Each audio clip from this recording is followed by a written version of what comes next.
পশ্চিমবঙ্গের ভোট ঘোষণার দিনক্ষণ কবে ঘোষণা করা হবে, কবে হবে পশ্চিমবঙ্গের ভোট, এই সমস্ত কিছু এখন জোরালো হচ্ছে। কারণ কি? কারণ ইতিমধ্যে এসআইআর শুনানি যেহেতু শেষ হয়নি, তাই আরও 7 দিন সময় চেয়েছেন সিইও। এই নিয়ে দিল্লিতে চিঠিও পাঠিয়েছেন তিনি। আর এই সমস্ত প্রসেস যদি পিছোয়, তাহলে ভোটের দিনক্ষণ পিছনেরও সম্ভাবনা রয়েছে।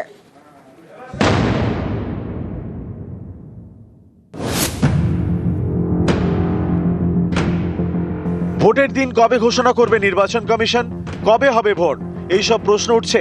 কারণ শনিবার নির্দিষ্ট সময়ের মধ্যে এসআইআর শুনানির কাজ শেষ করতে পারেনি কমিশন। তাই শুনানির জন্য আরও 7 দিন সময় চেয়ে দিল্লিতে চিঠি দিয়েছেন মুখ্য নির্বাচনী আধিকারিক। সিইও দপ্তর চায় শুনানির সময়সীমা বাড়ানো হোক 14 ফেব্রুয়ারি পর্যন্ত। খসড়া তালিকা বেরোনোর পর যুক্তিগ্রাহ্য তথ্য বিভ্রাটের তালিকা ধরে ভোটারদের হিয়ারিংয়ে ডাকছে নির্বাচন কমিশন। এই তালিকায় নাম রয়েছে প্রায় 1 কোটি ভোটারের। রোজই রাজ্যের নানা প্রান্তে শুনানি কেন্দ্রে দীর্ঘ লাইন। এই পরিস্থিতিতে সংশয় দেখা দেয় আদৌ শুনানি সময় শেষ হবে কিনা। শনিবার যেদিন শুনানি শেষ হওয়ার কথা, সেদিন সিইও দপ্তর জানিয়ে দেয় বেশ কয়েকটি বিধানসভা কেন্দ্রে শুনানি বাকি। তাই শুনানির জন্য আরও 7 দিন সময় চায় সিইও দপ্তর। এই শুনানির সময়সীমা পিছলে অন্যান্য সব ডেডলাইনও পিছবে। 14 ফেব্রুয়ারি চূড়ান্ত ভোটার তালিকা প্রকাশের দিন।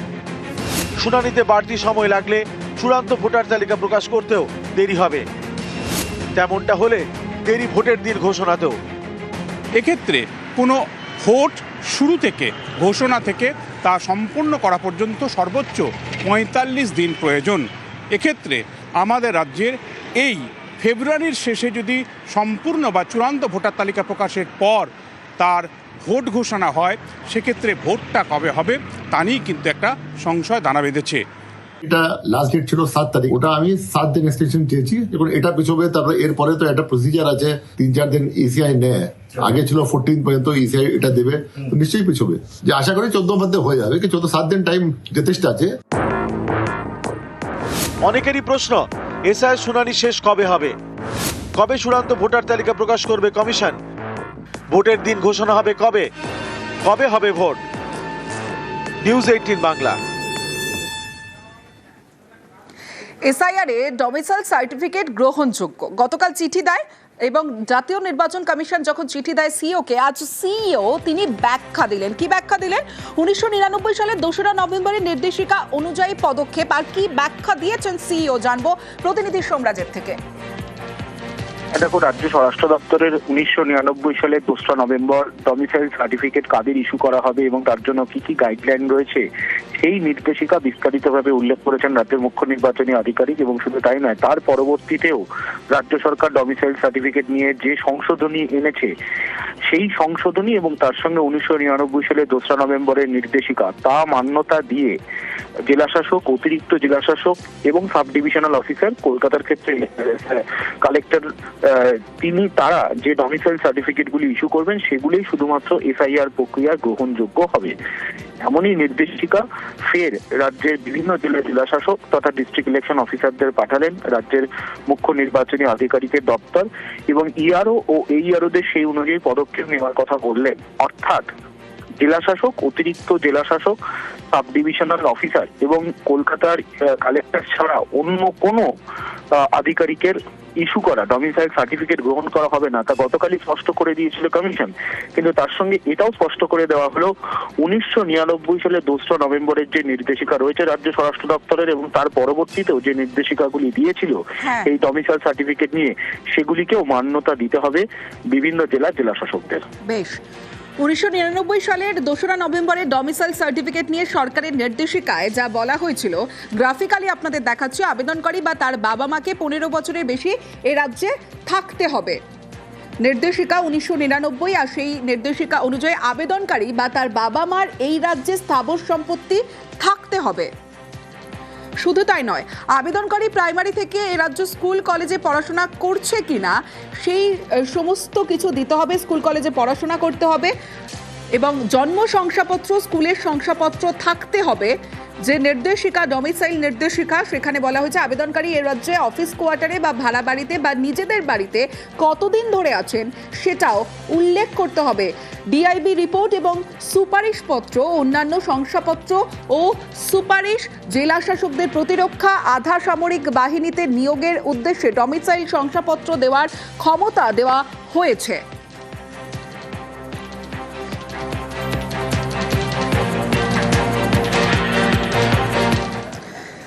এবার সুপ্রিম কোর্টে যাওয়ার হুঁশিয়ারি দিয়েছেন রাজ্যের বিরোধী দলনেতা শুভেন্দু অধিকারী। তিনি বলছেন যে ডমিসাইল সার্টিফিকেট সব ক্ষেত্রে গ্রহণযোগ্য নয়। এসআইআর এর ডমিসাইল সার্টিফিকেটকে গ্রহণযোগ্য ঘোষণা, কমিশনের ডমিসাইল সার্টিফিকেট সব ক্ষেত্রে গ্রহণযোগ্য নয় দাবি করেছেন শুভেন্দু অধিকারী। ইআরওরা ভুল করলে সাসপেন্ডও হতে পারেন বলে মন্তব্য করেছেন। আর সেই ইআরওদের বিরুদ্ধে সুপ্রিম কোর্টে যাওয়ার হুঁশিয়ারি শুভেন্দু অধিকারীর।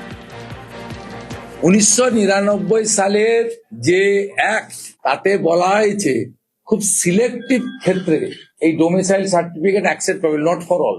এবং এটা যদি ইআরওরা এইটা দেখে করেন, সেই ইআরওরা সাসপেন্ডও হতে পারেন, তাদের বিরুদ্ধে এফআইআরও করার প্রভিশন আছে। আমরাও যদি তথ্য পাই, আমরা সেই ইআরওদের বিরুদ্ধে সুপ্রিম কোর্টে যাব। মানুষের কাছে যাওয়ার অভ্যেস বিজেপির নেই, তাই কোর্ট এজেন্সির কাছে দৌড়য়, কটাক্ষ করেছেন কুণাল ঘোষ। মানুষের কাছে ছাড়া, মানুষের দরবার ছাড়া বিজেপির নানা জায়গায় যাওয়ার অভ্যাস আছে। কখনো তারা বলবে কেন্দ্রে যাবো, জাতীয় নির্বাচন কমিশন ভোট করবে, কখনো বলবে কেন্দ্রীয় বাহিনী আসবে, কখনো সিবিআই ইডি পাঠাবে। শুধু মানুষের কাছে যাওয়া এইটা বিজেপি জানে না। ফলে শুভেন্দু বাবুরা কখনো বলবেন অমুক কোর্টে যাচ্ছি, অধিকার আছে, যাবেন।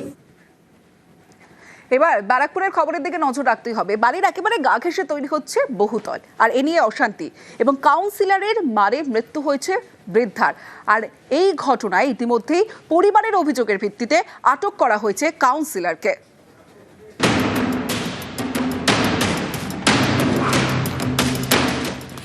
উত্তর 24 পরগনার বারাকপুর, এখানে বাড়ির গা ঘেঁষে বেআইনি নির্মাণের অভিযোগ।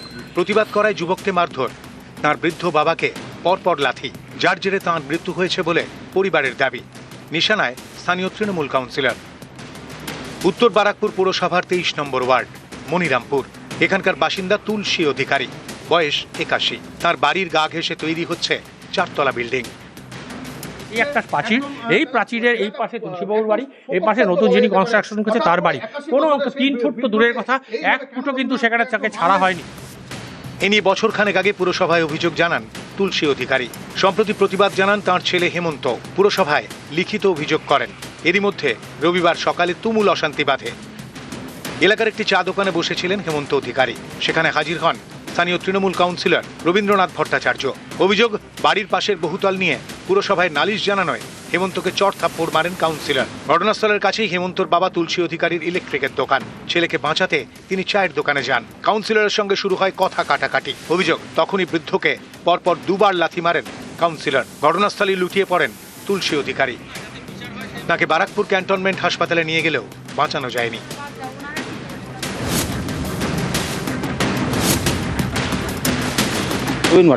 আমাকে ডাকলে, তুই এরকম অবজেকশন দিয়েছিস মিউনিসিপ্যালিটি? আমি বললাম যে হ্যাঁ দিয়েছিলাম। কেন দিয়েছিস? আমি যে আমাকে বলেছিলিস যে মিউনিসিপ্যালিটি অবজেকশন দেবো? থাপড়া মারলে করলে বাবাকেও মারলো, রবীন্দ্রনাথ ভট্টাচার্য। লাথি মারতে গিয়েই তখন বাবা অসুস্থ হয়ে গেছে, বুঝলেন? বাবা পড়ে গেছে, লাথি মেরেওছে, বাবা তখন পড়ে গেছে, লাথি চালিয়েছে, লাথিটা মেরেওছে, লাথি মারার পরে বাবা অসুস্থ হয়ে পড়েছে। তুলসী অধিকারীর ছেলে তুলসী অধিকারীকে নিয়ে আমি যখন চা খাচ্ছি চায়ের দোকানে, আমাকে কলার ধরে আমার মা বাবা তুলে খিস্তি দেয়। আমি শুনলাম উনি নাকি অসুস্থ ছিলেন, লাথি মারার কোনো সুযোগই নেই, উল্টে তিনি আমার এরকম কলার ধরেছেন। নিশ্চয়ই আমি তাকে মারতে যাইনি। বৃদ্ধের মৃত্যুর ঘটনায় বারাকপুর থানায় লিখিত অভিযোগ করে পরিবার। কাউন্সিলরকে আটক করে পুলিশ। আমরা আইনগতভাবে দেখছি এক্স্যাক্টলি কি ঘটনা হলো, ঘটনার পিছনে কি আছে না আছে সব কিছু খতিয়ে বের করে আমরা দেখছি। আর আপাতত উনি কাউন্সিলর সাহেব যেটা আছেন উনি ডিটেইনড আছেন, জিজ্ঞাসাবাদ করার জন্য ওনাকে আটক করা হয়েছে। বারাকপুর থেকে অরুণ ঘোষ, নিউজ 18 বাংলা। নরেন্দ্রপুরের নাজিরাবাদের পর এবার রাজারহাট, সেখানে মাঠ এবং জলাশয় দখলের চেষ্টা। সরব হয়েছে স্থানীয়রা কার বিরুদ্ধে? রাজারহাট নিউ টাউনের যিনি বিধায়ক তার বিরুদ্ধে সরব হয়েছেন। তবে শাসক দলের যিনি বিধায়ক তিনি অভিযোগ মানতে নারাজ।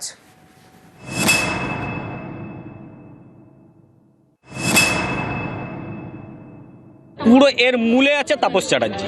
তাপস চ্যাটার্জি এই জিনিসটাকে করাচ্ছে। ওখানকার কোম্পানি তারা করছেন তাদের জমিতে কোনো পুকুর আলাদা আছে, পুকুর কোনো ভরাট করার কোনো ব্যাপার নেই। আমার বিরুদ্ধে অভিযোগ করে, যদি কেউ একজন দুজন মরে থাকে তাহলে আমাদের হয়তো বিরোধী, ওখানে বসতি আমি নিজেই বসিয়েছি। কেউ উদ্দেশ্য প্রণোদিত ভাবে কোনো বক্তব্য থাকলে নিশ্চয়ই হচ্ছে সেটা আমরা সবাই মিলে বসে করবো। সোমবার ঠিক হয়েছে, বসে সবাই মিলে বসে সেটাকে ঠিক হবে।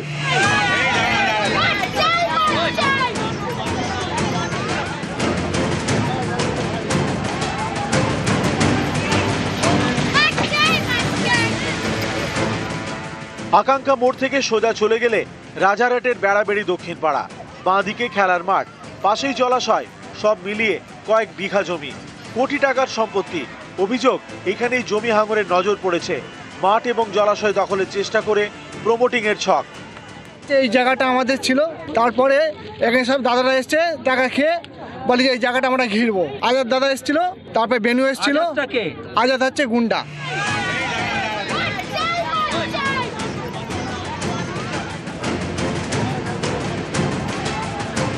স্থানীয়দের দাবি, শনিবার এই মাঠ ও জলাশয় ঘিরতে আসেন কয়েকজন। বাসিন্দাদের বিক্ষোভের মুখে শেষমেশ তারা পিছু হটেন।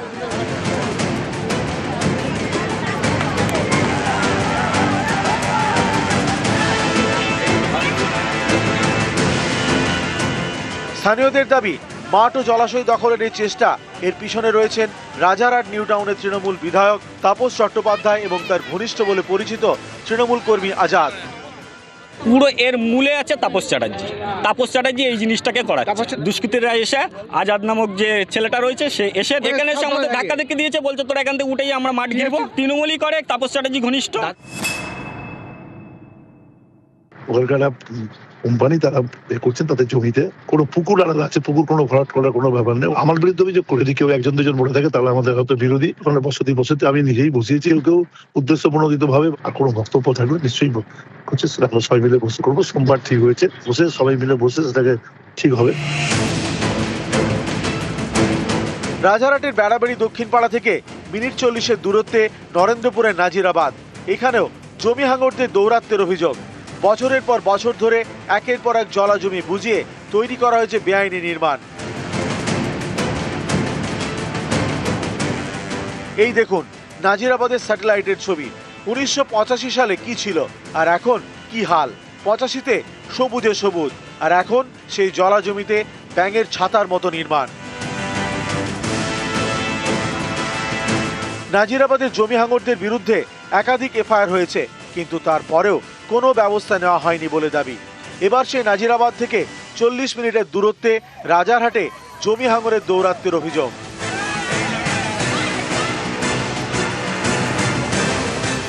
নিউজ 18 বাংলা।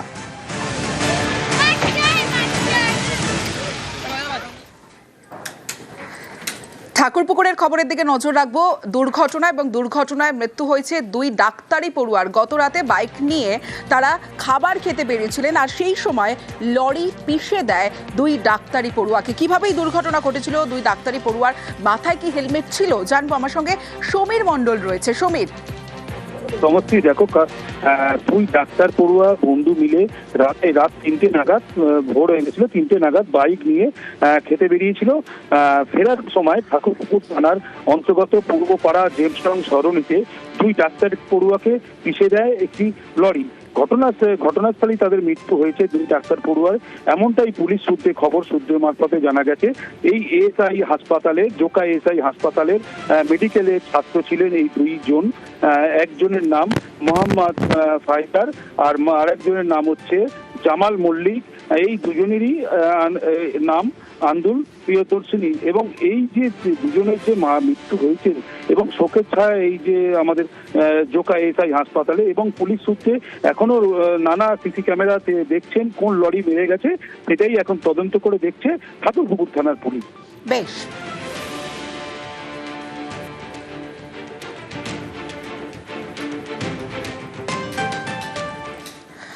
হাসপাতালে শিশু মৃত্যু আর তাই নিয়ে উত্তেজনা, যে ছবি আপনাদের দেখাবো এই মুহূর্তে। হাসপাতালে শিশু মৃত্যু, উত্তেজনা রাজারহাটের। অসুস্থ শিশুর মৃত্যু ঘিরে বিসি রায় হাসপাতালে উত্তেজনা। বমি ডায়রিয়া নিয়ে গত রাতে হাসপাতালে রাজারহাটে 1.5 মাসের শিশু, তাকে ভর্তি না নেওয়ার অভিযোগ। সোমবার আউটডোরে দেখানোর পরামর্শ। আজ শিশুর শারীরিক পরিস্থিতির অবনতি, হাসপাতালের এমার্জেন্সিতে দেখানোর সময় শিশুর মৃত্যু হয় বলে দাবি পরিবারের। এরপরই ফুলবাগানের বিসি রায় শিশু হাসপাতালে বিক্ষোভ।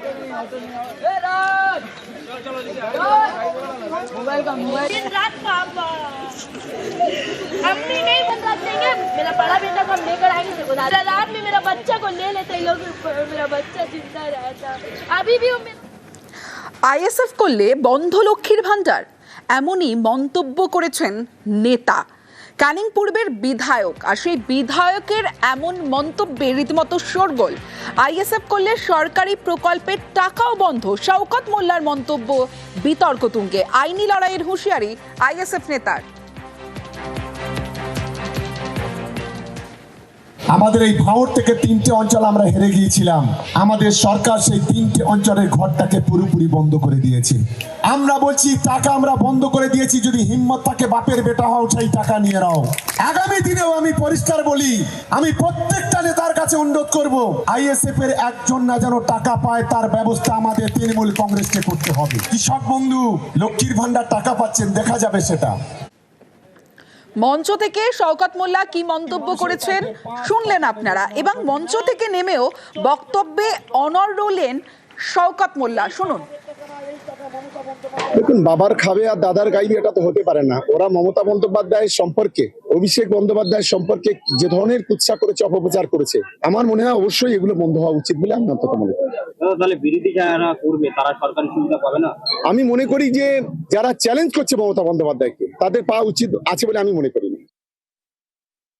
ক্ষমতা থাকলে করে না মানে কোর্টের দস্তা খোলা আছে, আমরা আইনের দ্বারস্থ অবশ্যই হব। ওনার ক্ষমতা থাকলে উনি আটকে রাখবেন, আর সরকারি প্রকল্প আমাদের আইনের লড়াই লড়ে আমরা সাধারণ মানুষকে পাইয়ে দিতে পারলে আমরা দেবো, সে লড়াই আমরা লড়ব। এই মুহূর্তে সাধারণ মানুষের প্রতি আস্থা ভরসা পুরোটা হারিয়ে ফেলেছে, যার কারণে উনি আতঙ্কের পরিবেশ তৈরি করছেন এবং মানুষকে সরকারি প্রকল্প থেকে বঞ্চিত করব। নওশাদ সিদ্দিকী যেভাবে সাধারণ মানুষের ভালোবাসা অর্জন করেছে, এই মুহূর্তে 26 সালে আরো বিপুল ভোটে তিনি জিতবেন।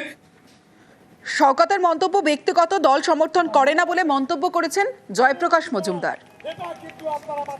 সম্পূর্ণভাবে এটা ব্যক্তিগত মন্তব্য, দল এরকম মন্তব্য অনুমোদন করে না। মমতা বন্দ্যোপাধ্যায় যে সামাজিক প্রকল্পের টাকা, সেই টাকা কোনো বর্ণ, ধর্ম, জাতি দেখে দেওয়া হয় না, সমস্ত মানুষের প্রাপ্য, মানুষের জন্য সেই সাহায্য চায়।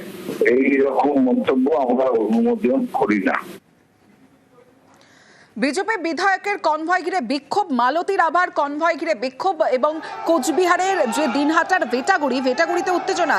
বিধায়কের কনভয় ঘিরে কালো কাপড় স্লোগান, থানা ঘেরাও কর্মসূচিতে যাচ্ছিলেন বিধায়ক। আর ঠিক সেই সময় দিনহাটা থানা ঘেরাও কর্মসূচি বিজেপির, আর মিথ্যে মামলায় ফাঁসানোর অভিযোগে থানা ঘেরাও কর্মসূচিতে যাচ্ছিলেন বিধায়ক। ভেটাগুড়িতে মালতীর আভার কনভয় ঘিরে বিক্ষোভ, তৃণমূলের বিরুদ্ধে অভিযোগ বিজেপির অভিযোগ অস্বীকার তৃণমূলের।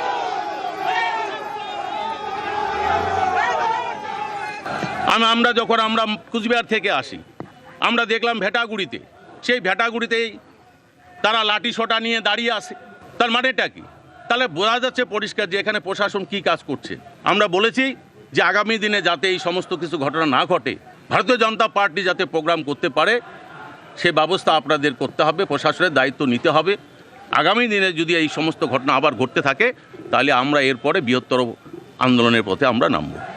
তো সুতরাং যতই চেষ্টা করুক না কেন, দিনহাটার মানুষ, সিতাইয়ের মানুষ আগামী 2026-এ ক্ষমা করবে না। বিক্ষোভ সাধারণ মানুষের, বিজেপি নির্বাচন কমিশনকে ব্যবহার করে যেভাবে ভোটারদের লজিক্যাল ডিসক্রিপেন্সির নামে হয়রানি করছে এবং তাদেরকে হিয়ারিংয়ের নামে ডেকে তাদের হেনস্থা করছে, এবং সমস্ত বৈধ ডকুমেন্টস থাকার পরেও হিয়ারিং হচ্ছে, তাদেরকে এইভাবে হেনস্থা করছে মানুষ, আর এগুলো মেনে নিতে পারছে না। আজকে ভেটাগুড়ি শুধু নয়, দিনহাটার সর্বত্র এই বিক্ষোভ চলছে। বিজেপির নেতা নেত্রীদের যেখানেই দেখা হবে তাদের কাছে আমরা কৈফিয়ত চাবো যে বাংলার মানুষকে আপনারা কেন হয়রানি করছেন। এবার একটা ছবি দেখাবো আপনাদের। প্রথমে ছবিটা দেখুন, বিজেপির একটা কর্মসূচি, যে কর্মসূচিতে দিলীপ ঘোষ তিনি যান এবং যে সময় দিলীপ ঘোষ মঞ্চে ওঠেন সে সময় বিপত্তি। গোসাবায় দিলীপের মঞ্চে বিপত্তি, হঠাৎই নিচু হয়ে যায় মঞ্চের পাটাতন। বিজেপির বিজয় সংকল্প কর্মসূচিতে বিপত্তি, দিলীপ ওঠার পরই বসে যায় মঞ্চের পাটাতন, যে ছবি আপনারা দেখছেন। আর দিলীপ ওঠার পরেই বসে যায় মঞ্চের এই পাটাতন। দিলীপের মঞ্চ বিপত্তিতে রাজনৈতিক তরজাতুঙ্গে। এখানে কোনো হল মালিক আমাদের ভয়ে হল দিচ্ছে না। আমাদের পার্টি অফিস সমুদ্রের ধারে এখানে, সেখানে এক্সটেনশন করে কাদার মধ্যে বাঁশের খুঁটি পুঁতে একটা ডায়াস করা হয়েছিল। তো কাদার মধ্যে যেহেতু বাঁশ আছে খানিকটা ধেপে যায়। আমরা তো মঞ্চ নয় সরকারটা ভাঙতে চাই, আর 26-এ সেটা হবে। আমরা তো মাটিতে বসে মিটিং করছি, ওর মতো বড় বড় তো ওই ফ্যাশন শো করি না ওদের মতো কোটি কোটি টাকা খরচা করে। সমুদ্রের ধারে খুঁটি পুঁতে সেখানেই আমাদের কর্মী সভা হয়েছে। দিলীপ ঘোষের মঞ্চে নারকেল দড়ি সব খুলে রেখে দিয়েছিল সুকান্ত মজুমদার বা এদের শিবিরের লোকেরা। দিলীপ বাবুর কনভয়ে ডেকোরেটরের নিজস্ব লোক নিয়ে ঘোরা উচিত। উনি ওঠার আগে একদম সব ওই দড়ি দড়াগুলো সব দেখে নেবে, কারণ দিলীপ বাবুকে এই নতুন লবি, দলবদলু লবির যে লোকজন, তৎকাল লবির যে লোকজন, তারা পছন্দ করছে না। একটা স্পেশালিস্ট ডেকোরেটরের বিশেষজ্ঞ নিয়ে ওনার ঘোরা উচিত সভাগুলো। এগুলো সব বিজেপির ভেতরের লড়াই। বারবার আবেদন করেও বাংলার বাড়ির টাকা মিলছে না। চাঞ্চল্যকর অভিযোগ পুরুলিয়াতে, যেখানে বিজেপি পরিচালিত পঞ্চায়েতের বিরুদ্ধে। তবে পঞ্চায়েত প্রধানের মুখে কুলুপ।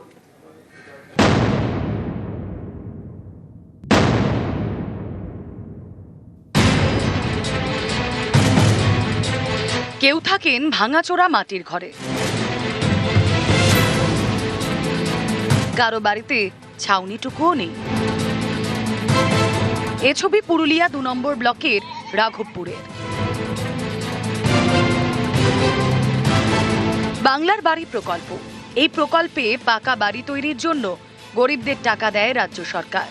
সেই টাকায় অনেকে বাড়িও করেছেন, কিন্তু রাঘবপুর গ্রাম পঞ্চায়েত এলাকায় অন্য ছবি। এই পঞ্চায়েত বিজেপি পরিচালিত। স্থানীয়দের দাবি, বাংলার বাড়ি প্রকল্পে ঘর পেতে একাধিকবার আবেদন করেছেন পঞ্চায়েতে। অভিযোগ, তারা নাকি কোনো কাজই করেনি, তাই কেউ বাড়ি তৈরির জন্য রাজ্য সরকারের টাকা পাচ্ছেন না। করেছি আবেদন, আসেনি ঘর, লাই দিচ্ছে না ওদের থেকে, জমা দিয়ে যাচ্ছি, যেটা জমা দিয়েই যাচ্ছি। যেটা যখন বলছে এটা লাগবে এটা লাগবে সব লিগে এখন পঞ্চায়েতে জমা দিচ্ছি, পঞ্চায়েতে ঠিক মতন কাজই হচ্ছে না। না আমরা বাড়ি করতে তো পারছি না। পঞ্চায়েতে 3-4 বার অ্যাপ্লাই দিয়েছি, জমা করেছি কাগজ। পঞ্চায়েতে এবার না দিলে কি করবে, কি বলবো, ওরা তো বলবে হবে হবে, এবার কবে যে হবে সেটাও জানো না। করেছি কই পাই, অনেকবার করেছি। কতবার করেছিলেন? 2-3 বার হয়েছে। পাননি বাড়ি? কি বলছে পঞ্চায়েত? কিছু বলেনি, জমা দিয়ে দেই, অনেক লোকের আছে।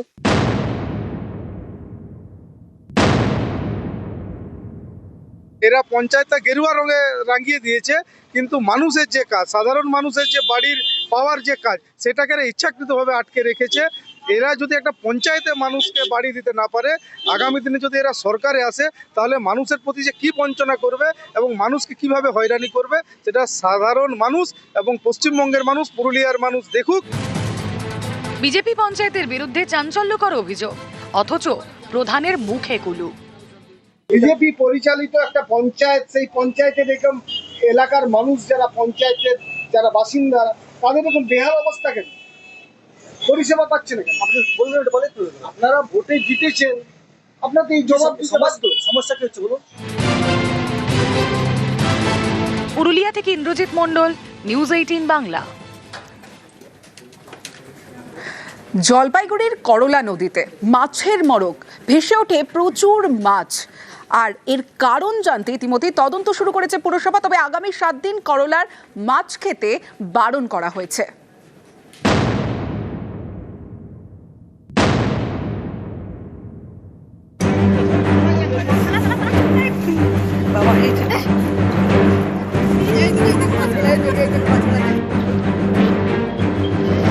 নদীর জলে ভাসছে মরা মাছ,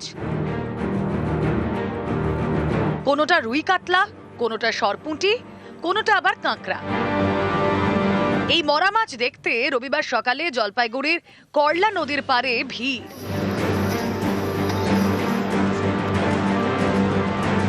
জলপাইগুড়ি শহরের গা ঘেঁষে বয়ে গিয়েছে করলা নদী, মিশেছে তিস্তায়।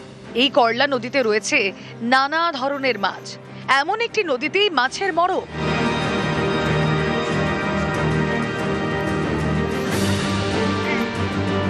করলার পারে মাসকলাই বাড়ি। রবিবার সকালে এখানকার বাসিন্দারা দেখেন নদীতে ভেসে উঠেছে মরা মাছ। স্থানীয়দের দাবি 2011 সালে এই করলাতেই মাছের মড়ক হয়েছিল। এবার সেই এক ছবি।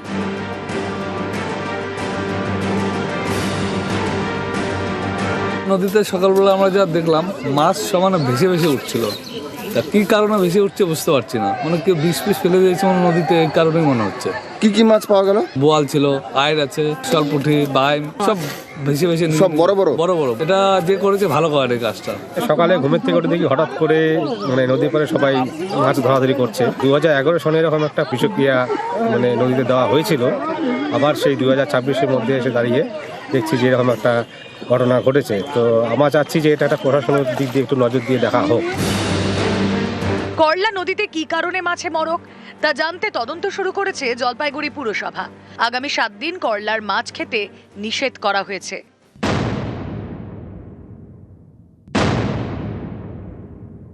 সকালবেলা আমি খবর পাই যে বিষক্রিয়া হয়েছে, প্রচুর মাছ মারা গেছে। তাই আমি বয়ালখানা বাজার, দিন বাজার, স্টেশন বাজার সবখানে নিজেই মাইকিং করে বলেছি আগামী 7 দিন কেউ লোকাল নদীর মাছ খাবেন। এবং আমি পুলিশকেও বলছি যথোপযুক্ত তদন্ত করে অবিলম্বে ব্যবস্থা গ্রহণ করতে হবে।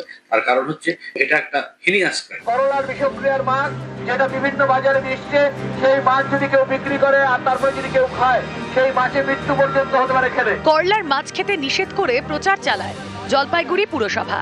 চলে মাইকিং।